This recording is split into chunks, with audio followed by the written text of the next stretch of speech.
apa yang kita inginkan dari dunia, apa saja. Keinginan punya mobil, hartanya belum ada tapi keinginan megang mobil itu, kemudian dibaca-bacain. Pengen punya rumah bagus, ada rumah bagus dipegang. Maksudnya dibaca-bacain apa? Nah ya udah dibaca-bacain. Nah itu yang ngapain kan gitu ya. Kalau itu doa mana? Bacaan itu ada nggak doanya di titik itu? Kan gitu, berarti itu ada nafsu. Nah tapi bagi seseorang yang dia dalam berikhtiar itu serahkan sama Allah Ta'ala, dia senantiasa ingat. Jadi bahwa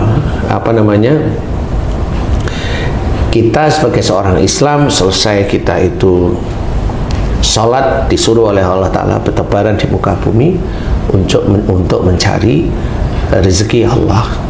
Jadi pada saat kita itu faham tentang itu, oh berarti kita memang tahu ayatnya, ya sudah, bertebaran di muka bumi untuk mencari rezeki Allah. Carilah terus-terus rezeki yang halal dan thayyib. Persoalan nanti Allah itu mau memberikan pas, cukup sekali, banyak, itu Allah, bukan kita yang menginginkan, tapi Allah. Nah dengan seperti itu, kalau Allah yang memberikan, kita ngerti semua kebaikan, semua nikmat itu dari sisi Allah Ta'ala. Jadi walaupun rezeki itu besar, tapi kita nggak merasa punya rezeki besar. Ya ada, kita tahu ini rezeki, ya tahu ini besar, tapi tidak merasa kita besar. Sehingga pada saat dititipi rezeki yang besar itu, tidak ada keinginan untuk pamer, tidak ada keinginan untuk ujub, ria umpamanya, bangga, bahkan sombong. Nah di titik itulah iman seseorang itu tertata. Wajar kalau Allah itu menitipkan rezeki yang cukup besar, itu wajar. Makanya bagaimana cara kita mengetahui orang-orang itu hubud dunia, itu kelihatan apa yang dia cari. Kita bisa berpikir kok tentang pola berpikir mereka masing-masing, sehingga kita tahu, oh dia hubud dunia, saya belajar tidak. Nah makanya bagaimana kita tidak hubud dunia, memang harus belajar. Punya anak pintar, jangan dianggap anak itu dididik kita. Enggak. Anak pintar diakui punya kita, nanti ada anak yang tidak pintar. Nah, kan gitu. Ayo akui, mau nggak kamu? Nggak mau dia anak siapa? Anak tetangga, misalnya kan gitu ya. Ustaz, tadi Ustaz banyak menjelaskan tentang hubud dunia, yang cinta akan dunia. Itu biasanya di masyarakat tuh oleh orang-orang kelas menengah ke atas gitu. Adakah hubud dunia yang dimiliki oleh orang yang miskin, Ustaz? Sama. Contohnya, Ustaz. Ini saya kasih contoh, tapi bukan saya merendahkan. Kan dulu saya kan dari Jogja. Nah Jogja itu kan sering jalan dan sebagainya. Dan banyak saya dengar, walaupun tidak setiap saat, tapi banyak saya dengar itu. Ada kadang-kadang itu temen yang memang kenal itu ngobrol nih ya, temen ini kayuh becak lah. Mulai dikategorikan kelas bawah lah ya. Ya ngayuh ya, bukan becak motor nih, ngayuh nih.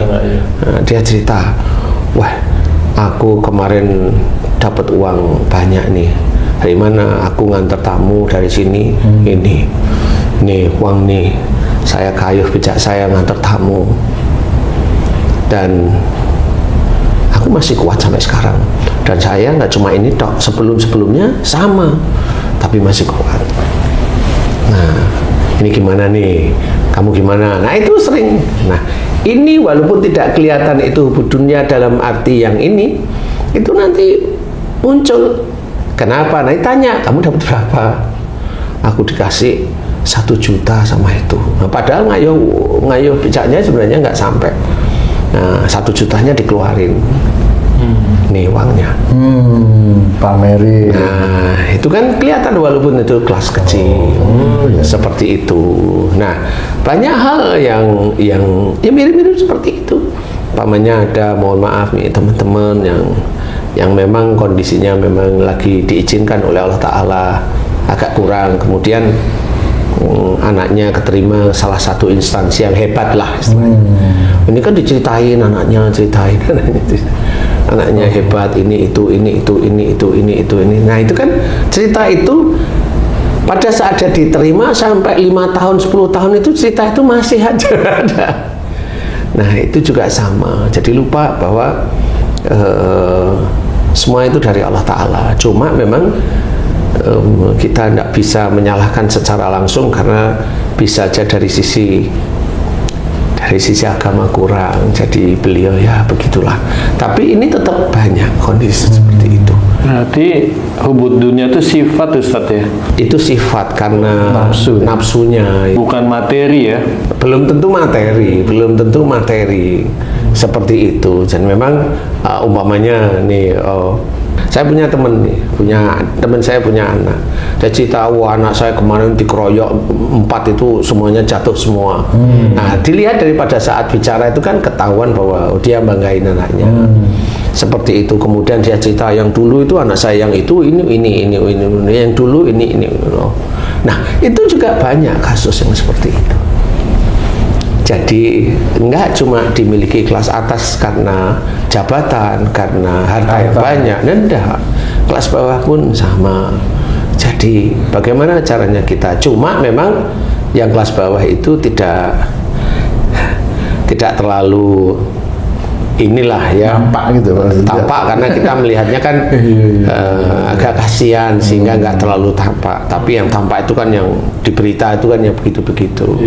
Jadi ya seperti itulah istilahnya. Jadi kayak hubudunnya sama, kalau dia itu sering muncul di TikTok, sering muncul di YouTube, sering muncul di TV dekat orang-orang yang terkenal namanya. Nah, dia itu dengan tidak sengaja memunculkan hubud dunia dia sendiri, cinta dunianya itu dengan ngomongnya ngawur, kacau, merasa dirinya dibutuhkan oleh orang lain, kan seperti itu kan hubud dunia juga sama.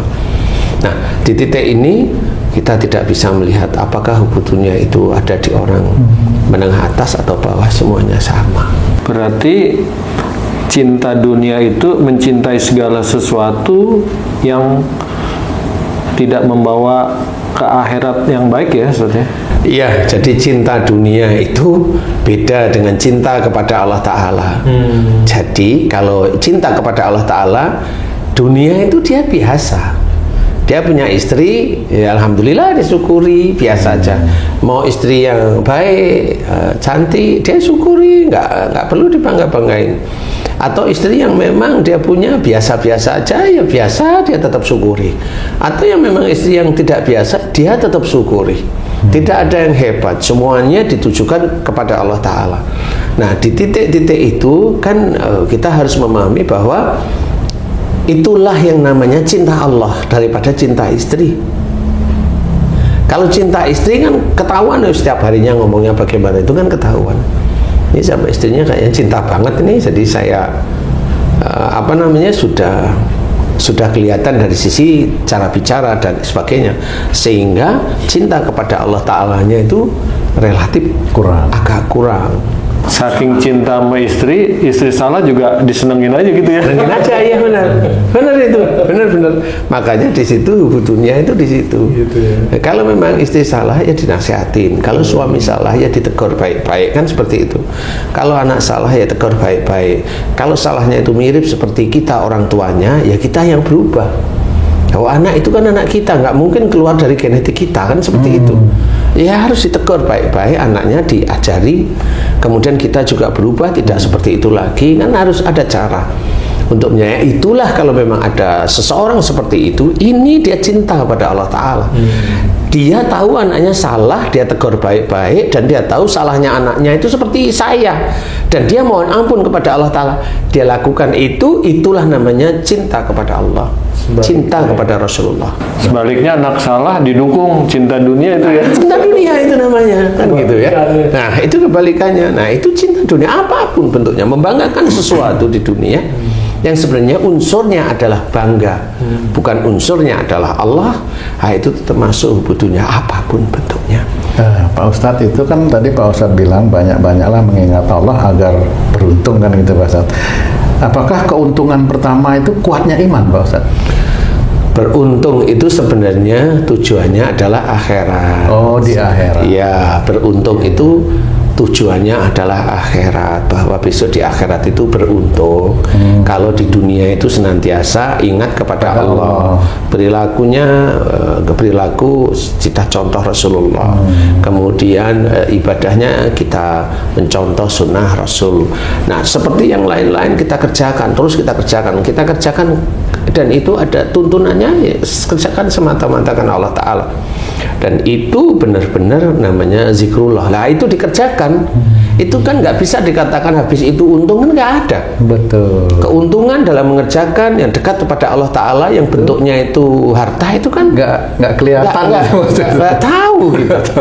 Kan gitu ya, nggak tahu gitu loh. Nah, tapi kalau Allah bilang agar kamu beruntung, itu berarti ini nanti di akhirat. Nah, akhiratnya apa? Insya Allah itu dimasukkan dalam surga. Makanya ingat kepada Allah Ta'ala itu dari sebagian teman-teman dan saudara kita itu dengan zikrullah, zikir ya.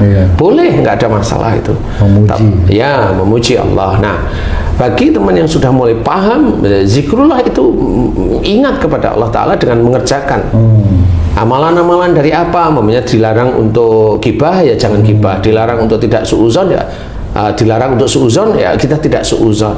Kemudian kita dilarang untuk berkata kasar, ya nggak berkata kasar. Kenapa kamu seperti itu dimaki-maki? Sebenarnya kamu itu kan mampu. Kenapa kamu nggak lawan? Karena Allah aja sayang. Karena dia hanya maki-maki, nggak mungkin mukul. Insya Allah ya saya diam aja. Kalau dia mukul, kan insya Allah saya bales lah. Paling tidak, kalau dia mukul saya menghindar. Kalau dia mukulnya sekali, dia diem, ya sudah saya nggak mukul, kan begitu aja. Dia cari kesempatan agar itu berpahala walaupun dipukul gitu loh. Padahal orang yang memukul orang lain tanpa sebab, hanya nafsunya ingin mukul, hanya nafsunya karena dia ingin dilihat oleh orang lain itu disegani, biar kelihatan ini, kelihatan itu. Orang yang memukul orang lain sama itu besok amal solehnya nol juga itu di akhirat. Jangan dianggap itu main-main, nggak bisa. Jadi orang preman yang asal-asalan seperti itu udah boleh. Nggak berarti mending preman di jabatan, nggak boleh juga sama. Intinya nggak boleh aja yang seperti itu. Jangan masalah di jalan nggak boleh, di atas juga nggak boleh, sama. Nah, insya Allah kalau memang kita memahami, itulah yang harus kita kerjakan. Belajar untuk memahami bagaimana cinta dunia itu kemudian kita nggak usah lakukan. Kerjakan semata-mata karena Allah Ta'ala. Karena dengan seperti itu rizki-rizki baik itu akan diberikan oleh Allah Ta'ala. Orang yang senantiasa memukul, hobinya memukul orang lain biar dia kelihatan hebat, biar ini besok di akhirat dia tetap akan merugi. Ya, mudah-mudahan ini bisa bermanfaat sehingga dalam keseharian kita belajar untuk lebih dekat kepada Allah Ta'ala, kuatkan iman kita kepada Allah Ta'ala. Amin. Kuatkan ketakwaan, kerjakan sunnah-sunnah Rasulullah, pahami membaca Quran, kemudian baca tafsirnya. Mudah-mudahan itu bisa menguatkan keimanan kita pada Allah Ta'ala. Wallahu a'lam.